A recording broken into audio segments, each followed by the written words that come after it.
We didn't really finish up talking about cylinders yesterday, so I want to first do that. And the other two shapes that I want to make sure that we get to are talking about the volumes of cones and pyramids. So I hope everybody's having a good morning, and I've enjoyed taking over math the last couple days. Makes me anxious to get back to our old schedule in the building where I can start doing some math.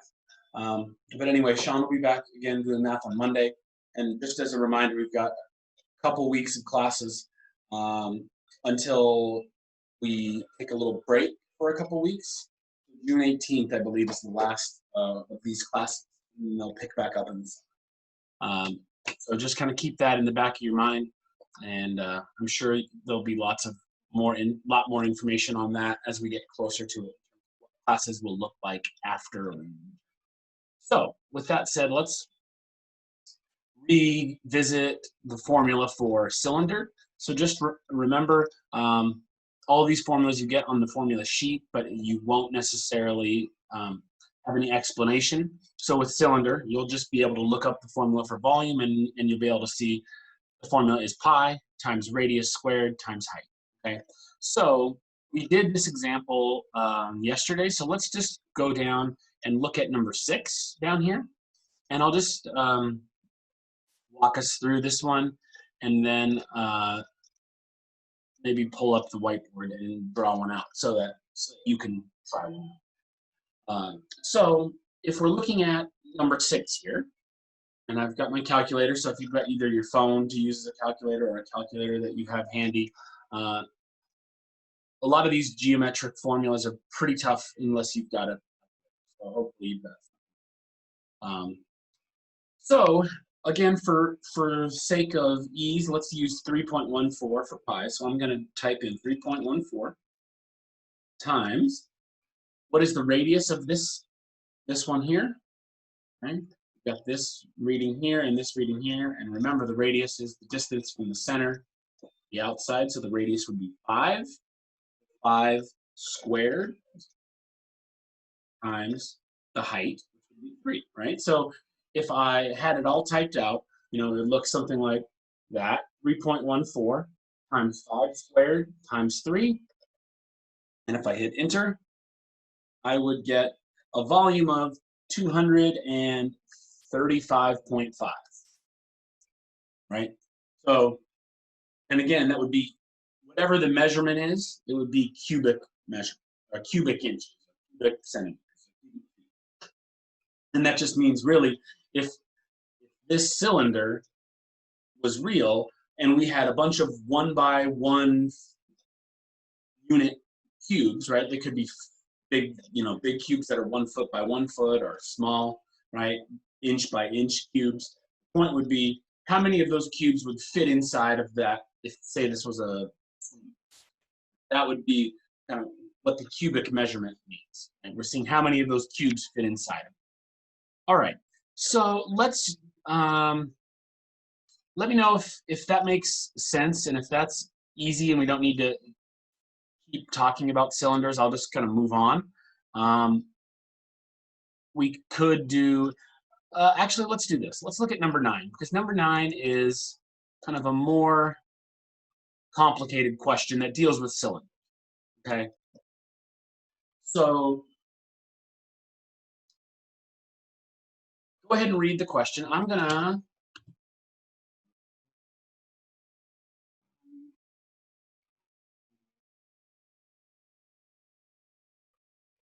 where? All right.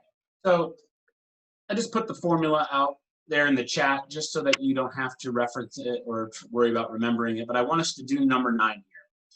So this is a good example of a question you might see on the test, because it's not necessarily asking for you to find the volume. It's asking you to find the volume and then do something else.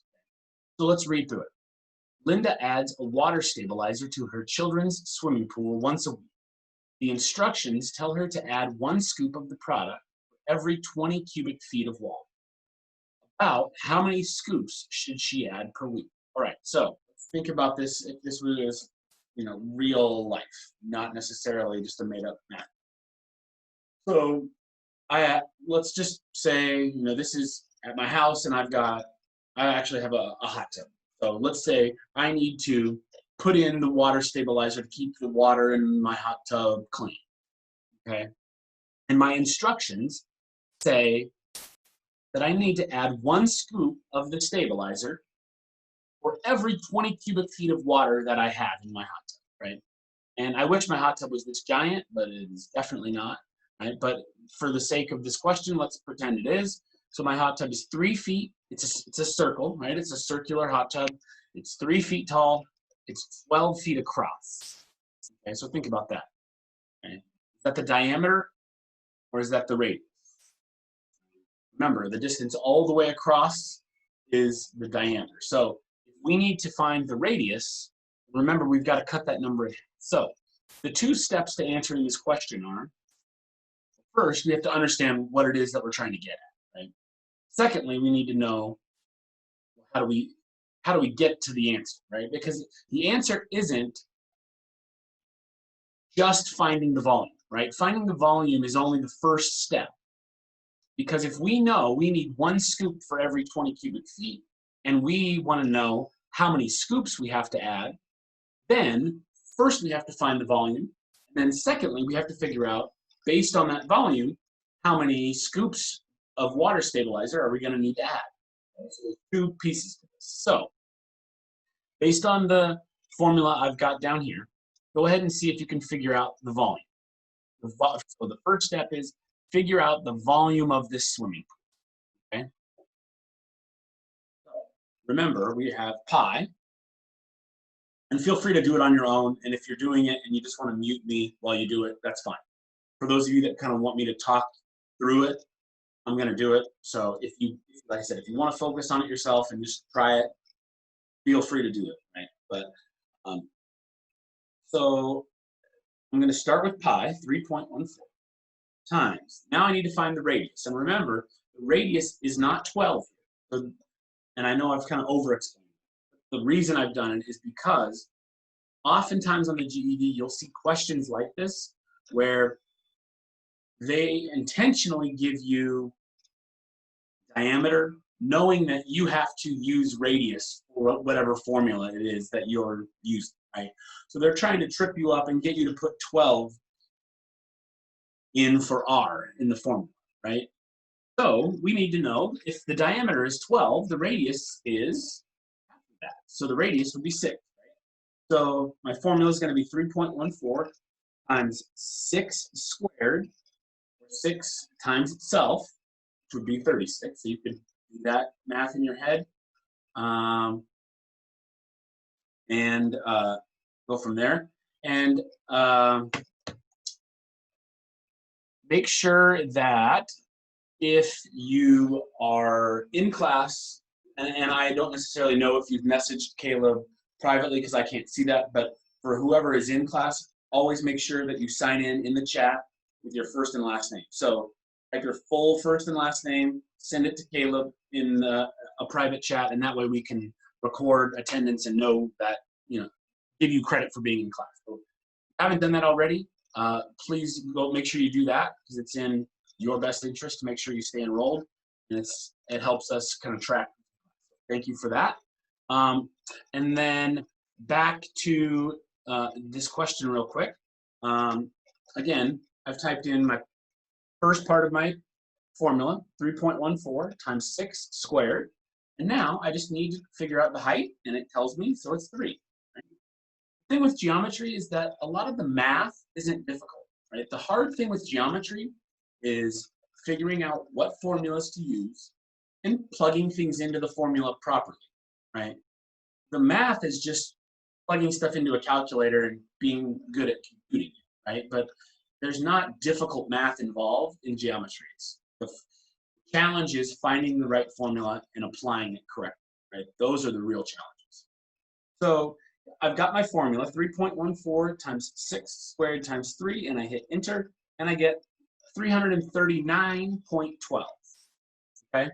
So That's not your answer, right? So if you're doing this question on your own, you might do the formula, type everything in, get that answer 339.12, and you look down at your answer choices and they're not anywhere close to that. You might jump to the conclusion you did something wrong. But remember, this question isn't asking us to find volume. This question is asking us to figure out how many scoops of water stabilizer we need to add based on how big the swimming pool is. So the key to the answer lies in this sentence right here. The instructions tell her to add 1 scoop for every 20 cubic feet of water. So if the volume of our swimming pool is 339, and you need 1 scoop for every 20 cubic feet, how are you going to find your answer? There's one last thing to do, and that's just divide 339.2 by 20. And I get 16.956. And look carefully, it just says about how many scoops. So that means we can just approximate. 16.956 is pretty dang close to 17. And there's your answer. Okay? So again, that's the type of question that I would expect to see on the test. Not necessarily this exact question, obviously, but that level of complexity and that amount of challenge where you're asked to identify the problem, figure out what formula to use, solve the formula, and then maybe even take that a step further and apply the answer to that question to something else, right? So there might be a lot of steps and more thought involved in a question on the GED test than here's a cylinder, find the volume. That's not typically what your questions are going to look like.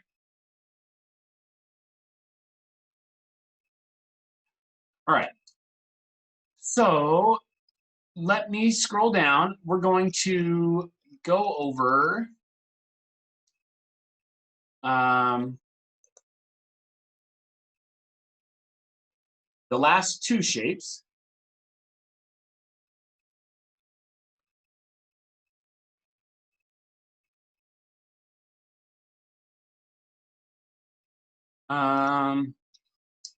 Pyramid and cone. So these 2 are similar, and if we look at, well, I guess let's just take it one step at a time. So a pyramid, we all kind of roughly understand what a pyramid looks like, right? For the sake of the GED test and the types of questions we're going to get, we're always going to be talking about square pyramids, right? Doesn't necessarily, like a pyramid can be shaped without a square bottom, but as it says here, the pyramids you will see on the GED test will all have square bases. In other words, the bottom is always going to be a square where all sides of the bottom are equal. Okay? So here is your formula. Let's make sure we're doing good on time because I want to get through both of these. All right. Here's our formula for square pyramid. Formula is volume equals 1/3 times base times height.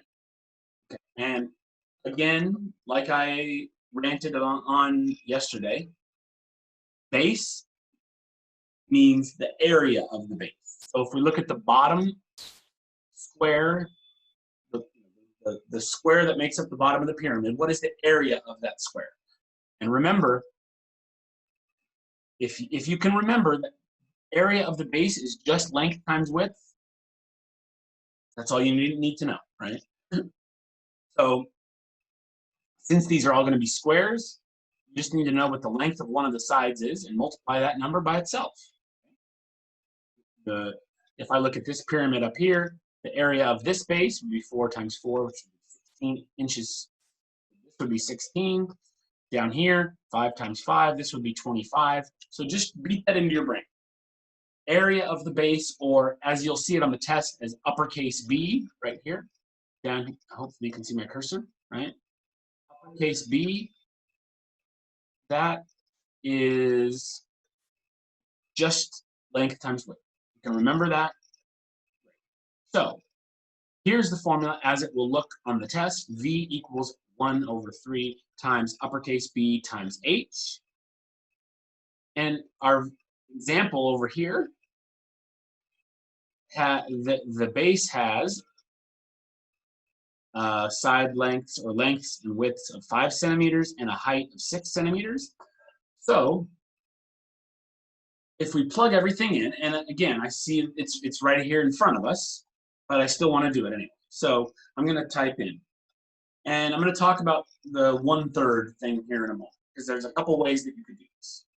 So if you have one of these calculators, which is what we have in the classroom, which is what you can use on the GED test, there's actually a function to type in fractions and multiply them. If right now, and I'm not going to go over explaining that because chances are very good that you don't have one of these calculators. So a couple other tips for how you can do this, right? Multiplying something by 1/3. First thing you could do, convert 1/3 into a decimal. And any fraction can be converted into a decimal by just taking the top and dividing it by the bottom, right? 1 divided by 3 gives you 0.3333 repeat, right? And then you could use that decimal to then multiply by 5 squared times 6. Okay, that's one option. The other option is, and this goes for any fraction as long as the numerator or the number on top is a 1. Okay, so keep that in mind. As long as there's a 1 here, 1/3 times something is the same thing as saying this, whatever this number is, divided by 3. Dividing something by 3 and multiplying something by 1/3 are the same thing. Same thing with 1/2 or 1/4 or 1/8. If you're ever multiplying fractions and it's 1/2 or 1/3 or 1/4, you can simply divide by that number that is the denominator, and that is doing the same thing, okay? So if I were to use that strategy here, 1/3 times 5 squared times 6, this is what I would do. I would do 5 squared, which is 25, 5 times itself, and then times 6 equals 150, right? Now, I can take 150 and simply divide it by 3. That's the same as multiplying it by 1/3. So 150 divided by 3, and we get to the same answer that they did, which is 50 cubic centimeters, okay? So again, just a couple different ways to deal with multiplying fractions if you're not comfortable with using one of these calculators and or you don't have one, right? So when we are in person and we are back to being able to use all the same calculators, I can talk you through how to use the fraction button on this to do problems like that. But until then, you can convert a fraction into a decimal and do it that way, right? By taking the top and dividing it by the bottom. Or as long as there's a 1 on top of a fraction, you can just take the denominator and divide it instead, okay? So let's run through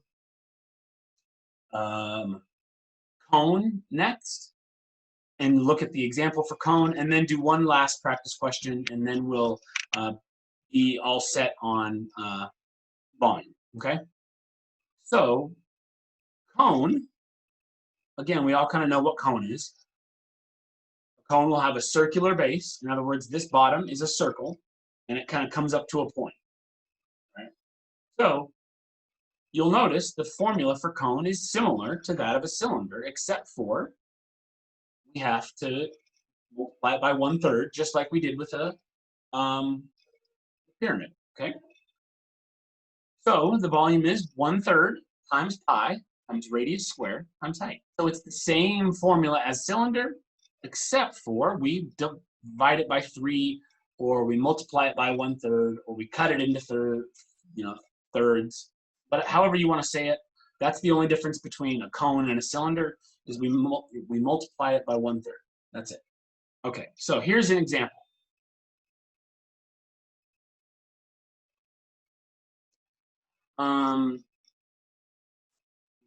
So here's our example over here. We have a cone with a radius of 2 inches and a height of 9 inches. Now remember, when we're talking about cones or pyramids that have slanted sides, height refers to the straight vertical, how tall is this object, right? So that's what this dotted line is showing us. When Shawn goes over surface area next week, he'll talk about slant height, which is different than regular height, right? So height is just how straight up and down, how tall is the object, regardless of the size. Okay, back to this. Here's our formula, and let's kind of walk through this one by one here. So they've plugged everything in. We're just going to use 3.14 for pi. So 1/3 times 3.14 times our radius squared, which is 2 squared, times our height, which is 9. Okay, so I prefer to just, for the sake of ease, I prefer to do the 1/3 as just finding the rest of it all and then dividing it by 3 at the end, right? So I'm going to do 3.14 times 2 squared, which is 4, times 9, and get 113.4, or sorry, 0.04. And then I'm just going to leave that number in my calculator and hit divide by 3, and I get exactly what the book gets. 37.68 cubic inches. Okay? All right. So let's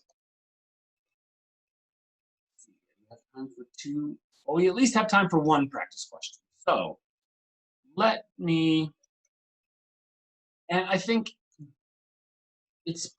our time is better spent. Hopefully the formulas make sense and just the basic steps to solving the formulas for volume make sense, because I really do want you to see the types of practice questions that you should expect to see on the test, because it's misleading to just say, here's a shape, find the volume, that's all you need to know. You need to know a little bit more than that when it comes to being prepared on the test. So go ahead and look at number 7. Okay, hopefully you can see it clearly here. I'll zoom in as much as I can while still being able to fit it all in the same thing.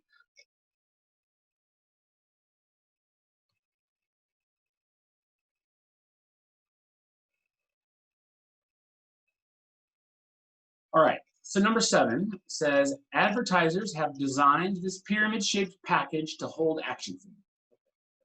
Here's a toy of some kind, some action figure, and it's packaged in this pyramid box, or this pyramid package, okay?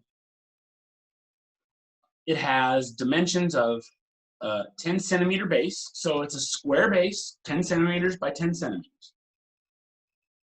Height of 15 centimeters, but then it says, after testing the design, the manufacturer decides to increase both the length and width of the base by 4 centimeters. How many more cubic centimeters will the new package hold than the package shown above? Okay, so before we do that, and before I say anything else, just like last time, since the formula isn't right up here and accessible to everybody, I'm going to type the formula in the chat so you can see it while we go through this. So the formula for pyramid would be 1/3 times area of the base, which is length times width, times height. Okay, so there's the formula, right? So let's look at this question again, because it's not just like the other practice question we did. This question isn't asking us to just find volume, right? We want to know how much bigger the new package is than the old package. So this is really 3 questions in one, right? Which is why we're only going to have time to do this one. Okay? So the first step is find the volume of the original packaging. Okay, so the picture that exists, that would be the first thing I would do. Find the volume of that. Then, and we'll go through this and I'll go back and kind of do it step by step. That's the first thing we have to do. We have to find the volume of the original package. Then we have to figure out what the new dimensions of the new package are going to be and find the volume of that package. And it says the new package is going to have a length and width increased by 4 centimeters. So in other words, the base of the new package is going to be 14 centimeters by 14 centimeters. And the height is going to stay the same because it says nothing about changing the height. Then our next step is find the volume of that package. So now we found the package. Catching up on my words here this morning, right? So now we have the volume of the original package and the volume of the new bigger package. And then the third step, find our answer, is find the difference between the two. Okay, now let's go through and actually do that. It's easy enough to talk about, but let's see if we can apply it and successfully come up with the right answer. So I got my calculator handy. First step, again, let's just find the volume of the first package. So